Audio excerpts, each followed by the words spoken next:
Masantrenkeun anak mah lain jang jadi ajang,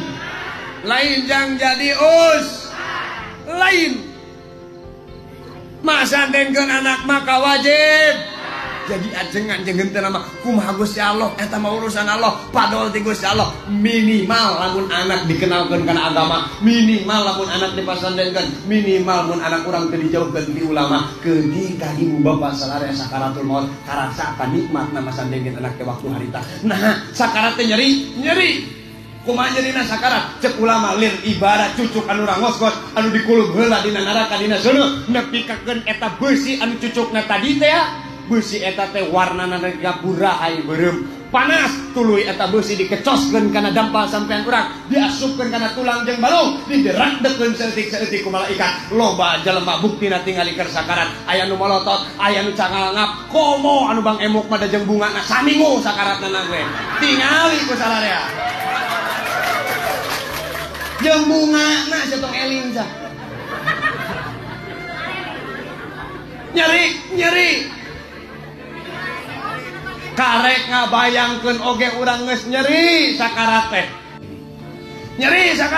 Nyeri, tapi tong hariwang jelema iman mah nyeri oge hatena mah bunga, hatena mah ikhlas, hatena mah bebas, hatena mah nikmat. Sabab naon? Anakna kabeh aya gigireunana ngadikiran. Anak nu kahiji nyokot Al-Qur'an, gigireun indungna bari hulu maca Yasin wal Qur'anil Hakim innaka laminal mursalin.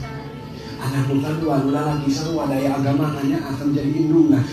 keur ngap-ngapan sakarat anakna keur pikir Allah. Anak nu bungsu anak euceul awewe ngangbeurkeun kana ceuli euceul bari ngaharios mama sing ridho sing ikhlas sing babeur begaskeun bebaskeun istiqomahkeun dina iman jeung Islam sok nuturkeun abdi la ilaha illallah Muhammadur Rasulullah bab jamaah tenang mah euceul dicabut ruh anak ngadikiran jeung pamacakan Al-Qur'an bisaeun moal anakna ngadikiran jeung baca Al-Qur'an lamun teu dididik agama mohon tadi pasantrenkeun moal kala kasih galuh heueuh nyampeurkeun indungna keur ngap-ngapan mama cek ngawewe ku karunya ningali si mama ieu kok ciga bangkong ngap-ngap kuatir mama keun bae mama bebaskeun mama sing eling nyebut indungna teh jadi maot lagi molotot ari si aing sakarat kudu nyebut naon nyebut we terus indungna sakarat kudu kieu but kitu tarojol nu lalaki hareupeun bapana siga nu bapakeun bae bapak sok sing tegar sing ikhlas sing kuat sing bebaskeun bapak keun bae sawah meker abdi mobil diurus ku abdi imah ku abdi naudzubillah indung bapana can maot anak doraka mah nu panggelan direbutkeun warisan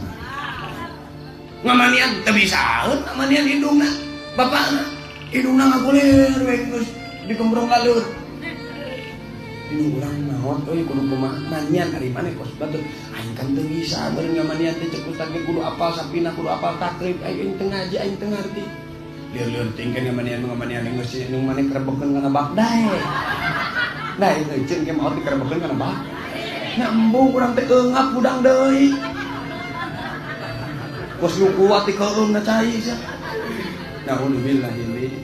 batak nawayah napasan teh